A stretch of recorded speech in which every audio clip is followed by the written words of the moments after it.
Maganda lalaki ho ko, sabi ng nanay ko. Walang basagan ng trip. Sana all. Sana all.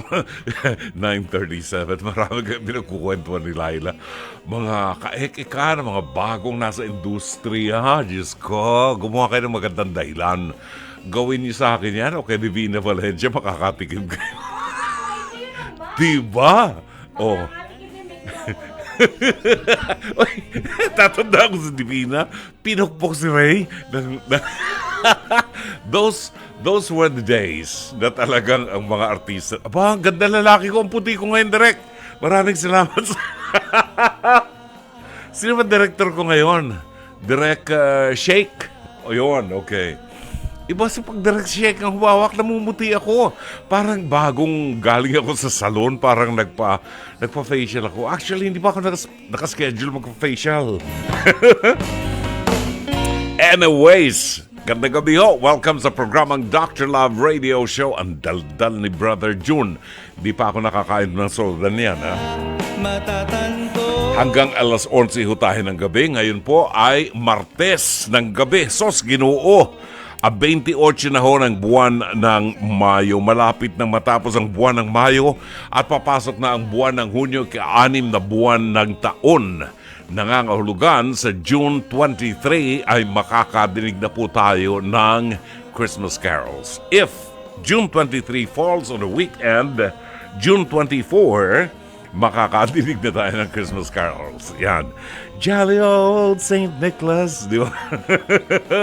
Ayan, naghahanda na ho si Rome. Ayan. Tayo po ay napapakinggan sa 92.3 Radyo 5 True FM sa buong Mega Manila.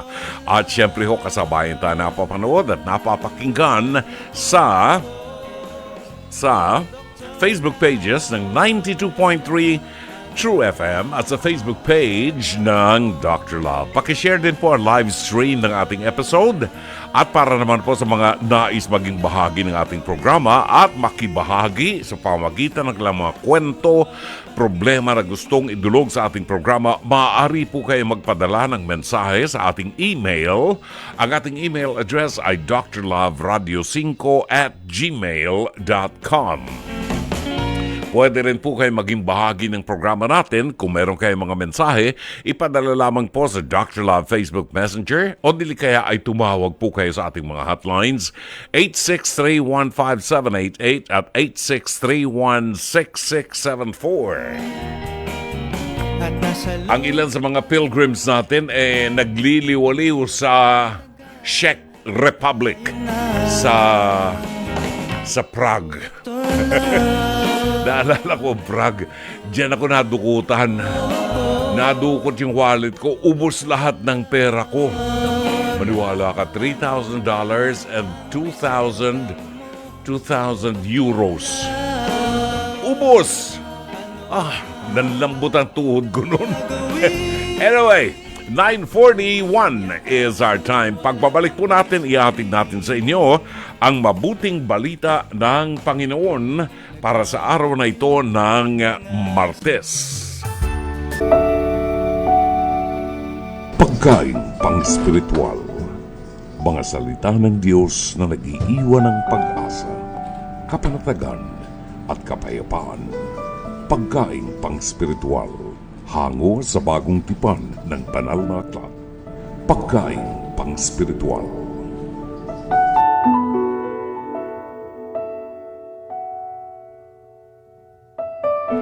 Narito ang ating pagkain pang-spiritual sa araw na ito ng Martes, 28 ng buwan ng Mayo.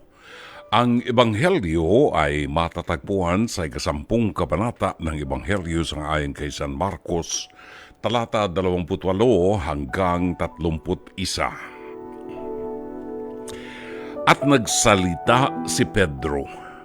Tingnan po ninyo, iniwan na namin ang lahat at kami sumunod sa inyo.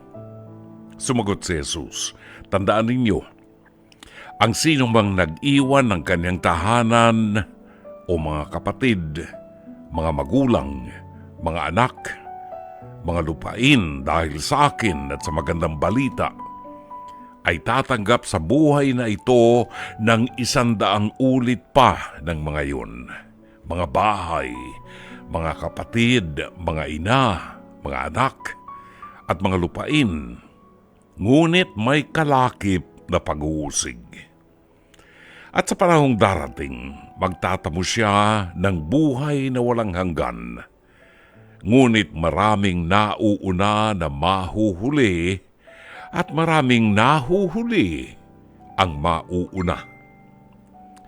Gilaw ng mga kapatid ang mabuting balita ng Panginoon. Pagkain pang-spiritual. Mga salita ng Diyos na nag-iiwan ng pag-asa, kapanatagan at kapayapaan. Pagkain pang-spiritual. Hango sa bagong tipan ng banal na aklat. Pagkain pang-spiritual.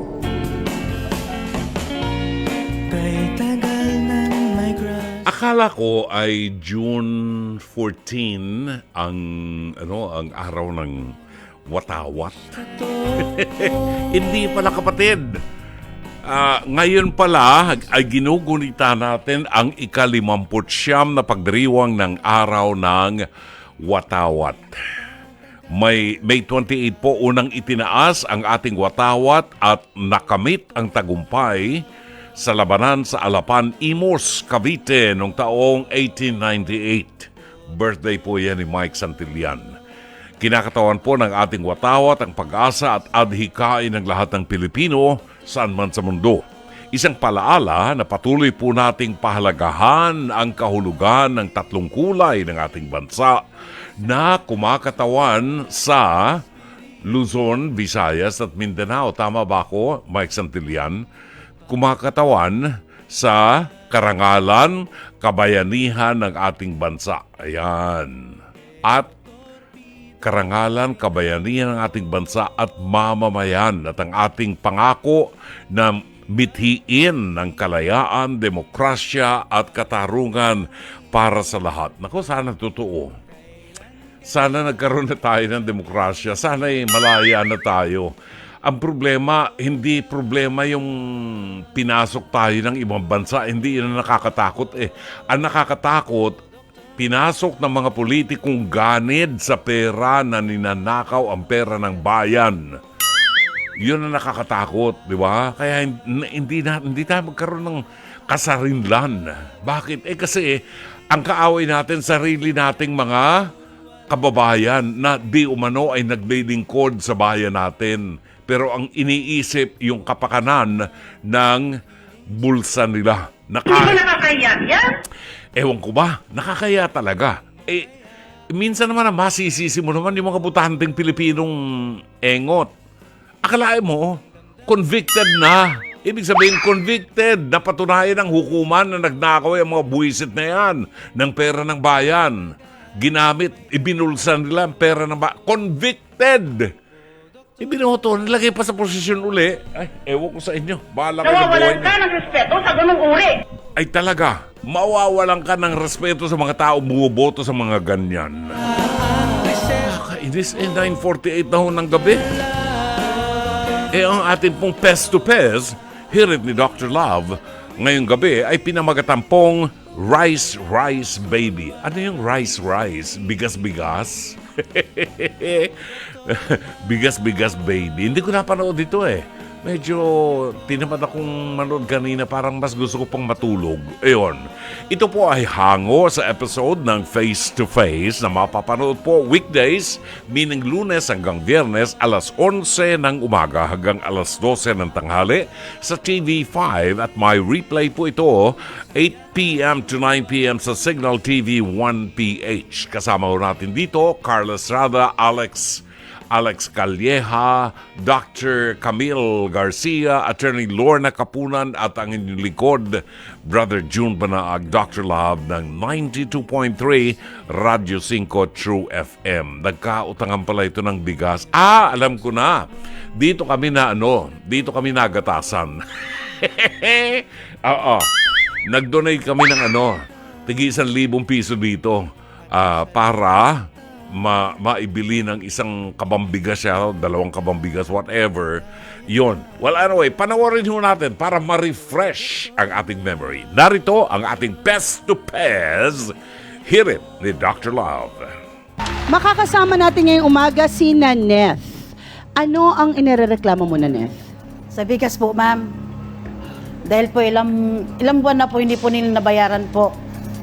Sino ang hindi nagbayad ng bigas? Gian po. Si Gian. Ano to, umutang ng bigas? Opo. Gano'ng karami? Isang sako? Ganyan? 2 sako po. Ay, Kasama po. Dalawang sako. magkano isang sako ngayon? Toit po. Toit. Ako, toit. 5-6. 5. Utang nga! Uy, ang laki ha. Utang nga! Oh, 5-6. kasi 5-6 eh. Okay. So, kaano-ano mo itong nanghiram sa'yo ng bigas? Hipag ko po yan, ma'am. Hipag mo naman. Opo. Bali po yung kapatid ko po ay asawa niya. Okay. Binigyan po siya ng pera para po bayaran ako. Di ko po alam kung ano pong ginagawa niya sa pera. Bakit po hindi po niya ako binabayaran? So, ano sa tingin mo ang nangyayari? Bakit hindi binabayaran ni, nung hipag mo? Dahil po nagastos po niya na hindi alam ng asawa niya po.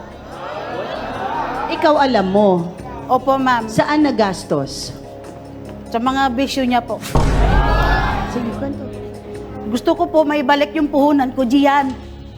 Sana naman, ilan po ang binubuhay ko? 8 po, anak ko. May isang Kasi bunso po- po akong anak, ginagatas. Magkano po ang araw-araw ng gatas? 60 araw-araw, saan ko hahanapin na po ang puhunan ko? Dahil sa inyo. Oo, kasi 5,000 malaki na yun. Ano bang ginagawa niyo po sa bigas? Pinapaikot Nag-uungkat po. kayo? Opo. Ilang Ah. sako-sako ba ang benta nyo? Tagkakalahati po. Gaano na ba katagal tong hindi nakakabayad? 3 buwan po. 2 weeks lang po ang pautang ko, ma'am. Kaso 2 po ang weeks ang ginagawa palugit po. mo. Opo. At saka sinasabi kasi ng kapatid mo, meron siyang binibigay na pambayad. Opo. Kaya ka naiinis dahil Opo. hindi binibigay sa'yo. Opo. Ano bang bisyo kasi, ate? Oo, ano ba mga bisyo niya na nabanggit mo kanina? Sugal po, yung sa cellphone po. Sugal sa Online. online gambling, Oo, gano'n? online gambling. Ano Ano kaya yun? Ano nilalaro? Baraha po, ma'am. Baraha tong eats. Opo. Ay, nako. Ay, meron ba yun? Meron! Oh my gosh. Okay, pero nag-guarantor din yung kanyang kaibigan Opo, at ma'am. umutang din sa'yo. Opo, ma'am. Pinautang mo rin. Opo, ma'am, kasi wala po silang makain po. Dahil hindi po nagpadala yung asawa niya galing pong trabaho. Okay, so magkano na ang utang sa'yo all in all? Kasama Yung na sa kaibigan niya po, pumatak po ng 1.5, pero hanggang ngayon po hindi pa po bayad. Parehas Okay. po sila, ma'am. Daig pa raw ang kaning tutong dahil matagal nang nakasalang ang utang na di nababayaran. Gian, pasok! Kapal mo ko, dahil sa'yo! Hindi ka na kamalayan! Dahil sa'yo! Oh, ano nangyari? Ano nangyari? Oh, nawalan kayo ng mga boses, no? Nakikiusap po ako sa kanya. Lagi-lagi na lang po ako nakikiusap sa kanya. Alam niya, ang kapatid niya mismo, walang trabaho. Sinungaling ka! Ngayon, hindi ka nakakintindi. Asawa mo Hindi sa... ka nakakintindi. Hindi mo binabayad sa akin! Tapos, pinahiya mo pa Sinungaling ka! ba? Gian, ang tanong ko sa'yo, totoo ba ang sinasabi ni Nanette na ikaw ay lulong sa online gambling? Hindi po lulong. Hindi po. Okay, eto Sabi, pa. sabi Isa ni pang Nancy. isa pang tanong kasi sinabi kanina, okay, Oh. dinenay. Oh. Isa pang tanong, totoo ba na ang kapatid ni Nanette na asawa mo ay nagbibigay naman sa'yo ng pera, hindi mo Ay, ibinabayad? nako. Ang dami na sinabi. Ang dami sinabi. Paano po magbibigay ang asawa ko? Eh, wala nga pong trabaho. Ay, nako. Lalo ka ba? May binigay sa'yo! Hindi mo lang binabayad dahil sinusugal Bakit? mo! Nakita mo? Nakita mo? Sa'yo, nagtanong sa akin! Pero nakita mo! Tinanong sa akin! Nakita mo may naabot? Paano magbibigay sa akin yung kapatid mo walang trabaho? May sideline yung kapatid ko! May Ay, paano sideline? nag-aabot? Paano kasi? Sinusugal mo! Eto na. Sorry Gian, kasi ang sinasabi ni Ate Nanette, talagang nagbibigay, pinautang ka, tama ba? 2 sako na ng bigas, totoo? Bali, kalahati, bali isang sako lang po. Ay, 1 sako lang Oh, pala, Ate sako. Nanette eh. Kalating sako po, kalating sako. Tuwing. Bali, isang sako. So, 1 sako. Imbes magbabayad sa akin, ginawa mo! Showy, bayaran mo na lang bahay mo! Paano naman ako? sususulan? Ang kinibukasan ng anak ko, pambaon araw-araw si school! Sino ba gusto mabaon? Sino ba Basta gusto ako babayaran, mabaon? hindi na babayaran. Gian, every 2 weeks lang yata ang pautang, ano? Opo. Okay, Nakiusap sumobra naman po ka. ako sa kanya. Nag-usap yan. kayo. Nakiusap Pero ako in kayo. 3 months, Umabot kailan, ng 3 buwan. anong nangyari after 3 months? Siningil ka ba niya? Naniningil po siya, kaso pinayan. Dumating na po yung araw na pinayan niya talaga ako sa kalsada na babasagin niya daw po yung mukha ko. Kaya manigas ka! Dapat Manigas magbayad ka! kayo, hindi Manigas matagal ka! ang utang nyo. Manigas ka Okay, sa pagpapayam nung po sa siningil akin. mo ba siya nung nagalit ka na? Galit, parang Kasi gumano na nag-high po blood talaga, din, ma'am. nag-high blood, sinagot ka ba? Dahil inaway po talaga ako ng asawa ko, ma'am. Dahil po, yung pinautang ko, sinabihan ako ng asawa ko, ang tanga mo, singilan mo yung mga pinautang Manigas mo. ka! Emily, nagagalit ka dahil ikaw ay ipinahiya din daw ni Nanette dahil hindi ka rin daw makabayad ng utang. Totoo ba yan? Actually po kasi ganito po yun, nagbigay na ho ako ng 500 sa kapatid ko. Tapos nakiusap po ako, sabihin mo sa kanya na ganito, ganito, medyo gipit ho kasi. Ngayon ho siya, hindi ho siya makapag-antay, wala pa akong 2 linggo, naniningil na ho. Pag nakita, ano na, kumusta na? Talagang 2 weeks na naman pa utang ko. Oo nga, nakikiusap naman kami kaso hindi ka nga makaintindi. Puro kayo pakiusap. Ang kakapal ng mukha nyo, puro kayo pakiusap. O kaya ano nangyari ngayon? Binala mo pa kami dito! Binala mo pa kami dito! Pag binayaran kita, kumusta naman yung kahihiyan namin? Ang kakapal ng mukha nyo. Oh! Ang nakapal din mukha mo! Dahil sa tayo na kayo! Wala na, tayo na to! Okay, so quits na daw to. Ate Nanette, di ka na daw babayaran. Anong sabi mo? Okay lang po yun, hindi ako nila babayaran. Pero hindi po ako magdadala nun. Sila po. Bahala nang itaas sa kanila! Dahil ako totoo! Bahala nang itaas sa kanila! Eh kasi nga minura-mura mo nga kami! Dahil matagal na yung utang kasi! Alam mo, babayaran Ano naman kaya namin, hindi ka pakiusap? makapag-antay. Wala ka na po yan! Wala ka na namin yung kaso Wala nang matitira na sila pakiusap nyo! Hindi ka kasi makapag-antay. Puro antay! Tulad ng kaibigan mo! Anong ginagawa sa akin? Puro antay! Puro antay! Ate, antay nga. Antay-bayad. Antay-drugs. Antay-bayad. O, di ba? Antay. Okay, bigyan lang natin ng, baliktarin lang natin yung senaryo. Kung kayo, Ate Gian at Ate Emily, ang inutangan at hindi kayo binayaran, at hindi kayo babayaran dahil na mahiya kayo, anong feeling? Makikiusap po ako muna na bayaran mo na ako kasi wala akong panggatas eh. Ganto ganyan. Hindi yung bayaran mo na ako. Ano sinasabi, di ba? Paano nga naman ako magbabayad sa'yo? Ate Emily, nagbigay ka ng 500 kay Ate Gian? Opo, 500 Ano lang nangyari sa muna. 500 kay Ate Gian? Binakasakali mo niya ng konti lang naman. Gusto ko maintindihan yun. Gusto ko maintindihan yun. Maganda yan ha. Binigyan mo lang 500 tapos ano? Binakasakali niya ho. Nagsugal. Kasi ho, tumusugod ho sa bahay! Tumusugod ho siya! Macarla, Gian and Emily, balikan lang natin ang kasaysayan. Nung gipit na gipit kayo sa pera, lumapit kayo rito kay Nanette at umutang kayo. Opo. Tama po. Yung pag-utang niyo po sa kanya, umaasa kayo na mapagbibigyan kayo doon sa inutang niyo. Opo. Yun. Napagbigyan naman kayo. Opo. At nung kayo humingi ng tulong sa kanila, mabait naman po ang paglapit niyo sa kanya. Sinigawan niyo ba siya? Minura niyo nung nangungutang kayo? Hindi po. Hindi naman. Oh. Nakuha niyo ang gusto niyo. Yan. Si Nanette kasi tinitingnan ko, meron siyang konting puhunan na gustong paikutin lang, mga kapatid. Pareho nating mahirap, hampas lupa, pareho tayo na manggagawa ng Diyos. Yung konti pinagyayaman natin. Ngayon, hindi ko naman masisi itong dalawa dahil napahiya sila nung sinisingil. Pero ang sagot, kung nagbabayad kayo ng utang nyo, hindi kayo mapapahiya. Kasi ang nagpautang, akin na yung pera ko. Kailangan ko eh. Nakikiusap pa ngayon sa inyo. Pagkatapos sisigawan mo, manigas ka. Hintayin mo. Antay, antay. Kung kailan ako magkapera, babayaran kita. Kita nyo ngayon ang logic ng mga nangungutang. Pag nakuha ang gusto, mas matapang pa sa nagpautang. Saan ka naman nakakita ng ganyan? Yun. Nakakainit ng ulo talaga. Oo. Hindi, talaga nakakainit ng ulo. Pag ganyan ang uutang sa akin, ito babanggitin ko ito. Sa Book of Wisdom sa Bible, the Book of Wisdom, kapag ang isang taong inapi ay sumigaw sa langit sa Diyos at isinumpa ka, didinggin ng Diyos ang kanyang sumpa sa tindi ng kanyang galit. Tandaan niyo yan. Mga nangungutang. Nung nangungutang kayo, gagaling niyong makiusap. Nung sinisingil kayo, anong sinisigaw nitong si Gian? Si Gian nagbigay ng pera si Emily nagbigay ng pera kay Gian. Isinugal din. Ito naman si Gian, wala raw hanap buhay yung asawa niya, pero meron siyang pansugal. Anong logic meron kayo niyan? Sana wala nang magpautang sa buhay niyo. Ngayon na napanood kayo sa television, sana walang magtiwala sa inyo kahit nagugutom na kayo. Paano?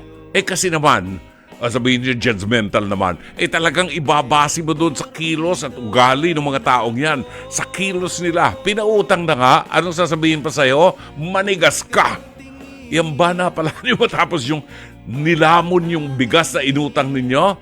Mga buwisit na ito. Pwede ba? Kung meron kayong komentaryo sa programa natin, ipadala niyo po sa ating comment section ng Facebook live stream ng 92.3 True FM at saka sa Facebook page ng Dr. Love. Asan si Santi? Hindi ko mabasa. Facebook page ng Dr. Love, the messenger ng Dr. Love. Or, pwede kayong tumawag sa 863-15788 at 863-16674. Babalik ang programang Dr. Love Radio Show. Ikalawang bahagi ng programang Dr. Love Radio Show, ang tinig po ng ating hinahangaan, Sarah Vaughan, at ang awiting I'm in the Mood for Love. Oras natin, 10:14, ating tunghayan yung mga reaksyon. Nakakainit ng ulo pag ganyan ang pautangin mo, di ba? Tingnan natin yung reaksyon ng ating mga listeners sa programang Dr. Love Radio Show. Unahin natin si Sugar ng Pampanga na matagal na nagbakasyon. Siguro bakasyon to sa Switzerland. Alamin natin yung kanyang komentaryo. Magpapautang ka ba, Sugar, sa mga ganitong klase ng mga bangungutang? Magandang gabi sa iyo and welcome. Magandang gabi po, Brother June. Tagal ko na-miss to. Oo nga, na-miss ka namin. Ano ba ang komentaryo mo dito sa ganitong klase mga nagpapautang at umuutang? Aba, Brother June, sa mga nagpapautang at umuutang. Una sa mga umuutang muna. Yung sa mga umuutang, dapat yung maintindihan. Okay. Na once na tayo ay pinautang, tayo ay meron ng dagdag na responsibilidad. Yon. The word utang only shows na kailangan mo talaga yung bayaran. At kung hindi mo man yung mababayaran sa takdang panahon, ay at least magpasabi ka man lang o kaya humingi ka man lang ng sort. At sa susunod na mag-promise ka, be sure na bayaran mo. Huwag natin kakalimutan na yes, nagigipit tayo, pero hindi lang po tayo ang mga may sikmura na kumakain. Of course, yung inutangan ninyo, tao rin yun, buhay yun. Tayo ay hindi lang nabuhay para lang sa sarili natin, sabi nga sa kanta. At ang kapwa natin ay hindi nabubuhay lang din para sa atin. So, huwag kayong aasa na lagi kayo ang papaboran. At huwag kayong magagalit pag kayo ay nasisingil. Huwag nyo nang hihintayin. Huwag nyo nang hintayin na singilin kayo. Paraan, sa sigaw at sa sigaw. Huwag nyo nang hintayin kayo ay sigawan. Siguro, Brother June, sa kaso niya, kung nagpakita lang sila ng kahit na paano na sign na nakagustuhan nilang magbayad, ay hindi naman siguro sila gaganon yan. What was her name? Lynette? Oo, si Gian at saka si Emily, yan ang mga mangutang. Ang nagpautang si Nanette. Oo. Yeah. Kasi nakakainit din ng ulo, Brother June, yung halimbawa may utang sa iyo. Tapos sabi nila wala silang pera. Only to find out na nung makagaan-gaan na sila, inuna nila yung hindi naman importante bagay para sa sarili nila kasi sa responsibilidad nila sa iyo. Ang masakit, itong si Emily, nagbigay ng 500 pesos dito kay Gian para ibayad kay Nanette. Isinugal. dapat ibigay. Isinugal ni Gian. Oh. Yeah. Yung pang isa, kung kayo ay merong mga bisyo na kakaiba, tapos kayo ay hihiram ng pera, abaya, dapat unahin nyo muna yung mga pangangailangan yung importante bagong bisyo. Ang mga, sabi nga nila, kung ang pera mo ay 5 piso lang, huwag kang gumastos ng halagang 6 na piso or huwag kang gumastos ng sakto sa 5 piso. Oo. Pwedeng 3 piso, pwedeng 2 piso. Walang Para at matitira. least pag may pag nagipit ka, meron kang may pang-aabono. Oh, may Sa mga buffer ka. nagpapautang naman, Oh. kailangan ninyong mag-ingat. Alam ko na nakakabwisit yung hindi tayo makasingil. Pero siguro, alam nyo na rin na posibleng hindi kayo mabayaran. So, sa mga pumapasok sa ganong mga negosyo tulad sa store, ganyan, sa kung ano mang mga business na may involvement ang mga tao, dapat ninyo maintindihan na hindi komot mabait kayo, mabait din yung pahihiramin ninyo. In Oo. fact, ang daling maging mabait. Actually, si Nanette, ang pinautang niya, itong si Gian, hipag Opo, niya. sumangkot lang yung isa. Yeah, ito nga po ang isang problema. Di ba?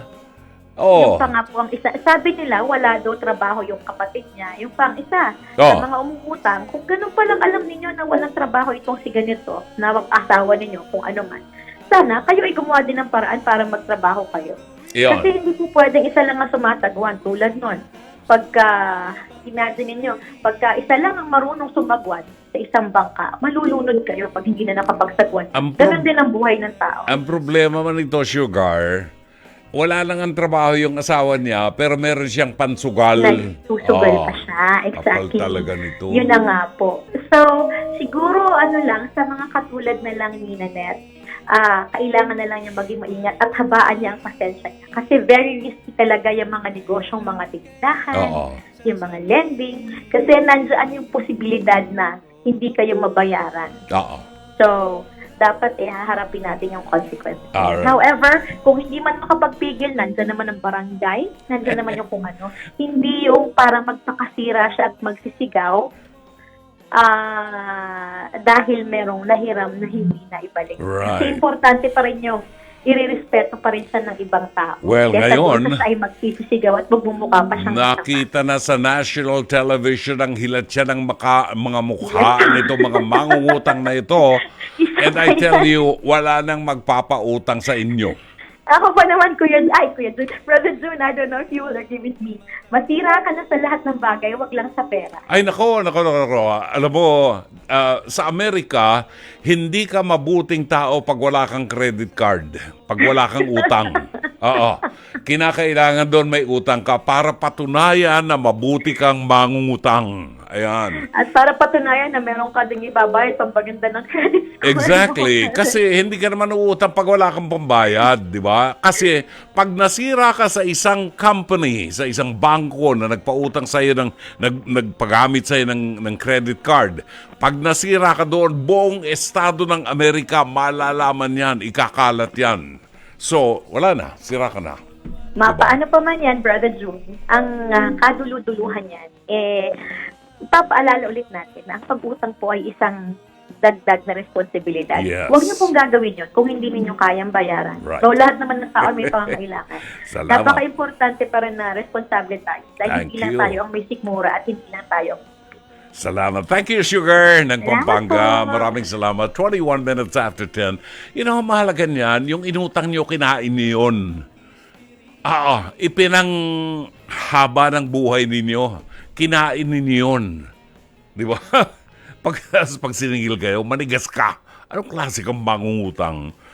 Yan. Si Aling Maria, si Maria B. Maria, ang may utang na ngayon ang matapang. Pag nangungutang, parang pusang maamo. Pag siningil mo, aso na ang ugali. Ay, totoo yan. Hindi naman lahat. Ako, may utang din ako eh. May utang din ako sa credit card eh. Okay. Sabi ni Lina ho, hala, nagsumbata na. Nawala na ng respeto sa isa't isa. Pag nangutang, huwag matapang. Matuto kayong tumanaw sa pinagkakautangan nyo. Mahirap kitain ng pera. Diba? Totoo yan. Si Jamila, sabi niya, ngayon, pag ikaw ang nagpautang, asahan mo, kaaway mo ang sarili mong pera. Kaya pag may umutang sa'yo at sinabi pambili ng bigas, ang gawin mo ay bigyan mo na lang ng bigas o yung pera na kaya mo ibigay. Nakatulong ka na, iwas stress pa. Wala ka pang kaaway, ibigay mo na lang. Ayan. Well, sa akin may pagkakataon, pag umuutang, binibigyan ko na lang ng pera. Pero hindi yung buong halaga ng inuutang niya. Bigay ko na lang yan sa'yo.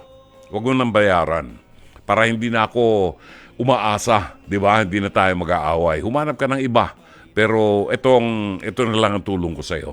Hagel Tandoy ng Albay, ay nako, hirap yung utang-utang. Sabi niya, si Sally Cristobal, iba ang bigay sa utang. Pagbigay, salamat. Pag utang, salamat din, pero binabayaran, di ba? Sherry Pichon ng Seattle, Washington. Ang comment ko po, Dr. Love, so intense dahil sa rice. Dapat naman itong si Gian, merong humility kay Nanette. May proper communication para manghingi ng extension para makabayad sa rice na nautang niya. Super tatapang pa nitong mga ito, maniwala ka. Ganyan na ho mga nangungutang ngayon. Ganyan na nangungutang ngayon. Subukan yung mangutang sa bangko. Subukan yung mangutang sa bangko kung makautang kayo na ganyang kabilis. Teacher JC Kalasikas ng Bulacan. Good evening and welcome to Dr. Love. Brother Jun, magandang gabi po. Gandang gabi, Teacher JC. Utang-utang, Yes. anong masasabi mo dyan sa mga utang na ganyan? Ako, Brother Jun, ako nagpapautang din. Ako, ayoko na. Pero, kasi iba yung akin naman, iba po eh. Meron ako yung tutorial na online. So, ang bayad din na sa akin online din. Oo. So, hindi naman ako naniningil. Basta kung magbabayad sila ng maayos, walang problema. Oo. Pero, 5-6 ba? 5-6? Tungkol naman, yung tungkol naman sa utapin ng utang, buti nga brother Jun, napapahiya ka eh. Paano pagka umutang ka sa online, sa lending app? Oo. Iba ang doon. Pagka hindi ka nakabayad, pasisikati ka sa social media. Oo. Mapapahiya ka lahat talaga. Well, bawal naman yun. Bawal naman yun, di ba? Pero, subukan yung mangutang sa bangko. Yun. Yung halagang 10,000 lang. Subukan yung mangutang sa bangko. Tingnan nyo kung gaano katagal bago nyo makuha yung 10,000. Mangutang kayo sa Bombay. Alam ko sa Bombay, madali lang makautang eh. Madaling mangutang sa Bombay. Pero pag nasira ka, biski humabol ka ng humabol, hindi ka pa utangin yan. Yun. Pagka, halimbawa pagka nangutang kasi, kailangan responsibilidad eh. Kasi araw-araw magbabayad ng halimbawa 500 kada ano. Oo. At least, napapawasan yung utang. Sa araw-araw nga. Sa Bombay nga, araw-araw pupuntahan ka pa sa bahay mo. Araw-araw. Pero pag ganyan ang mangungutang, bisig puntahan mo sa bahay mo, ikaw na mag-e-effort para maningil, mumurahin ka pa. Ay, tandaan niyo mga mukha ng mga taong ganyan, ng mga nangungutang. Huwag niyo nang pautangin yan ako. Oo. Sila pa akong matapang eh. Yun nga yung narinig pa isa. Kahit napapantik talaga tengo kanina, brother. Ay, totoo. Yung ibinayad na, yung pagbabayad na ng utang, pinatutugal pa. Yun nga. Alam mo, diba? Yung anong pangalan to? Si Nanette. Ang trio tagapayo, binigyan namin ng 3,000 si Nanette. Galing sa bulsa namin, ha? Pero yung dalawa, si Gian at saka si Emily, nakatunga nga sa amin, naghihintay na maabutan namin. Na kayo makukuha, baka sugal nyo pa eh. Di ba? Naabutan po ba? Inabutan namin si Nanette. Kasi wala. Hindi nababayaran si Nanette. Kasi sabi nga ng dalawang nangutang, manigas ka. Na daw. Talagang ipinagpasa Diyos na ni Nanette. So, ayun, ibinalik na ng Diyos sa kanya. Yun. Di ba? Oo sa kanya. Sabihin sa kanya yun. Talaga. Ganyan talagang tao. Well, anyway, JC, sinong babatiin natin bago ka bumitaw? Binabati ko po, Brother John, yung mga kasama kong guro sa Estrella Academy of Santa Clara. Ilang araw na lang ho, magbabakasyon na kami. Isang buwan lang mong bakasyon. Oo nga. Magbabalik ko kami ng July 1 para sa panibagong school year. Yun. And congratulations sa inyong lahat ng mga guro, na Opo, Brother June. nagpo-form ng kinabukasan ng ating mga kabataan. Maraming salamat, JC. Thank you. Si Teacher JC Calasikas ng Bulacan. 10:27 is our time. Pagbabalik po natin, tutunghayan natin ang isang liham kasaysayan. But before that, si Amadeo Giorgio Gonzalez ng Davao City ay nag-text sa atin, very correct advice, Brother June. Preferential option for the poor. Sympathy for nagpapautang who's a victim of injustice of sorts. Totoo po yan. Ako, Diyos ko. Ay, nako. Magandang gabi sa ating mga regular na mga kaibigan. Si Rolly at sa Bet Chang. Binabati natin ang magandang gabi at happy listening. Ang ating kaibigan Myra Bulisay Lee, si Mariví Viola, Elizabeth Villa Gonzalo, Zenny Dayang Hirang, Dr. Daisy Flor Villegas Dizon ng Pateros. Magandang gabi and happy listening po sa inyo. Pagbabalik natin, ang liham kasaysayan padala ni Miguel ng Cavite.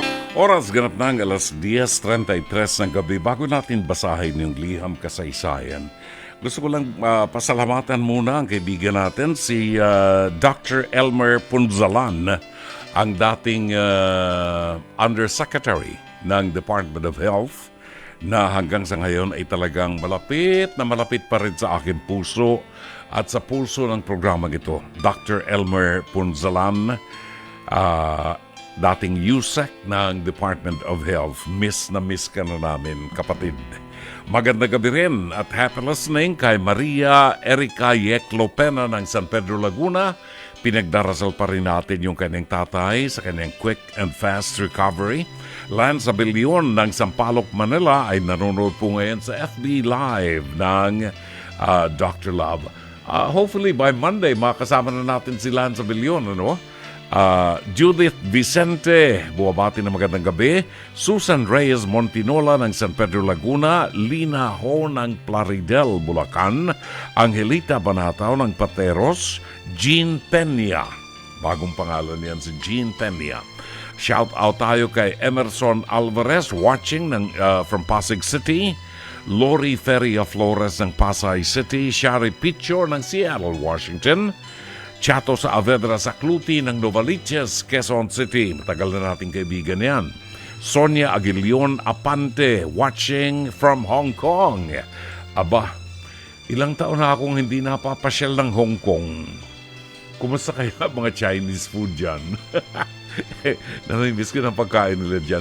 Normally, pag nandiyan ako sa Hong Kong, lumalabas ako ng hotel. Doon ako kumakain sa mga restaurants nila doon. Ruiz Sitian Josefino, magandang gabi, shout out kay Adonis Navarro Soriquez, Ruth Lansoy Ede, Alex La Chica, Rogelio Tiquiglagera. Shout out tayo kay Verona Tasis, Gigi Alindogan, LOG, Tanghanonan Beach Resorts, from Houston, Texas to Philippines, Dinagat Island, Au Villaflor. Shout out tayo kay Alani Hunco at kay Engineer Mercy Santos ng Pasig City. Magandang gabi and happy listening. Maaari po kayo magpadala ng inyong liham kasaysayan sa ating programa sa pamagitan ng ating email. Ang ating email address ay drloveradio5@gmail.com. Kung meron kayong problema, maaari niyong i-message po ang problema ninyo para matalakay po natin sa ating Dr. Love Facebook Messenger, or pwede kayong tumawag sa ating hotlines sa 863-15788 at 863-16674 para sa ating live counseling. Narito ang liham kasaysayan sa araw na ito ng Martes. Dear Dr. Love, itago niyo lamang po ko sa pangalang Miguel. Ako po ay isang third-year criminology student. Sumulat po ko sa inyo para po sana makahingi ng advice sa problema sa pag-ibig at pananaw sa buhay. Mayroon po kasi akong babae na niligawan buhat pa nung first year ako. Nagustuhan ko siya dahil sobrang simple po niya. Hindi niya kailangan mag-ayos para mapansin ang kanyang ganda. Tahimik po at hindi gaya ng karamihan ng mga babae sa panahon ngayon. Kapitbahay ko po siya. Minsang nakakausap at sa mga sandaling nakakausap ko siya, parang lalong lumalalim ang pagtingin ko sa kanya, Dr. Love. Hindi po kasi siya tipikal at sobrang lalim niya mag-isip at manalita. Masasabi ko pong matalino rin po siya. Makalipas po ang halos 2 taon, sinagot niya po ako. Kaya nga lamang po, ngayong kami na, mas lalo ko na po siyang nakilala. Tunay pong mabait siya at kakaiba. Pero Dr. Love, sobrang magkaiba po pala kami ng paniniwala sa mga bagay-bagay. Magkaiba kami ng school, kaya siguro hindi ko agad nalaman. Isa po pala siyang aktivista. Wala naman po akong problema sa mga tulad niya. Kaya nga lamang po, ang dami po pala naming pinagkaiba. Mula sa pananaw sa gobyerno hanggang sa personal na buhay, para po kasing ang pananaw niya ay lagi ay para sa nakararami. Ako naman po, gusto ko lang ng ordinaryong buhay. Makapagtapos at bumuo ng pamilya. Siya po parang napakalawak ng mga gusto niya. Gusto niya pang mangyari at para bang hindi ko nakikita sa kanya na bubuo ng pamilya. Tinanong ko po siya, bakit niya ako sinagot kahit na umpisa pa lamang po siguradong alam niya na pinagkaiba namin. Habang ako, walang idea. Ang sabi niya kung ako ang nakita ko, ang pinagkaiba namin, siya naman ang nakita niya ay pagkakatulad namin. Parehas daw po kaming gustong maglingkod sa bayan. Sa magkaibang paraan nga lamang. Dr. Love, naguguluhan ako. Mahal ko po siya, kaya nga lamang, para bang hindi na po siya ang ideal girl ko. Nang makilala ko siya ng lubos. Para bang ang bigat ng mga gusto niyang matupad sa buhay habang ako, simple lang ang pangarap. Inaaya niya rin po ako maging parte ng organisasyon nila. Gusto ko man po para sana lubos kong maintindihan ang paninindigan niya sa buhay, kaya nga lamang po, baka naman future career ko po ang malagay sa alanganin. Naririnig ko po kasing karamihan sa kanila may galit sa mga pulis, baka mamaya pa ay hikayatin niya ako na talikuran ng napili kong propesyon. Dr. Love, paano po ba i-handle ang ganitong bagay? Alam ko pong bata pa kami at hindi pa ako dapat gaano magseryoso. Pero simula pa kasi, maging kami, may vision na sana ako na siya ang makasama habang buhay. Ako po kasi yung tipo ng lalaki na nakikipagrelasyon dahil sa mas malayong pagtanaw. Ang pumili ng babaeng makakasama sa pagbuo ng pamilya at pagtupad ng mga simpleng pangarap, maging mabuting mamamayan. Sana po mapayuhan niyo ko kung ano ang dapat kong gawin. Dapat po bang humanap ako ng iba o i-risk ko po na siya ang mahikayat na maging ordinaryong tao na lamang at tingnan saan po dadalhin ang pagkakataon. Nagpapasalamat, Miguel ng Cavite. Maraming salamat sa iyo, Miguel. Miguel, ikaw naman bata pa at nag-aaral pa. Ika'y third-year criminology student at nakakilala ka ng isang babae. Miguel, isa sa mga mahalaga na dapat nating pagtuunan ng pansin sa ating pakikipagrelasyon sa kapwa o kahit sa magiging syota natin o pinaplano nating makasama sa habang buhay ay ang kanyang pananaw sa buhay. Maganda yung tingin ng girlfriend mo sa iyo, ang tinitingnan niya yung pagkakapareho ninyo, hindi yung pagkakaiba. Ikaw naman, nakatuon ka dun sa pagkakaiba. Mabuti naman yan, nakikita mo yung pagkakaiba ninyo. Pero hindi nangangahulugan na porke naging syota mo siya, kayo na nga ang magkakatuluyan. Sa mga magsyota, ito yung mga panahon na kinikilala ninyo ang isa't isa. Dumarating ang pagkakataon na nakikita mong magkaiba kayo ng pananaw sa buhay, magkaiba kayo ng mga layunin, magkaiba kayo ng mga pangarap ninyo sa buhay. At kapag ganyan, ito ay indikasyon na mas makabubuti sa inyong maging magkaibigan na lamang kayo. Kung magkakatuluyan kayo at iba ang inyong pananaw sa buhay, I'm telling you, sa buong maghapon hindi kayo maaaring mapayapang mamuhay.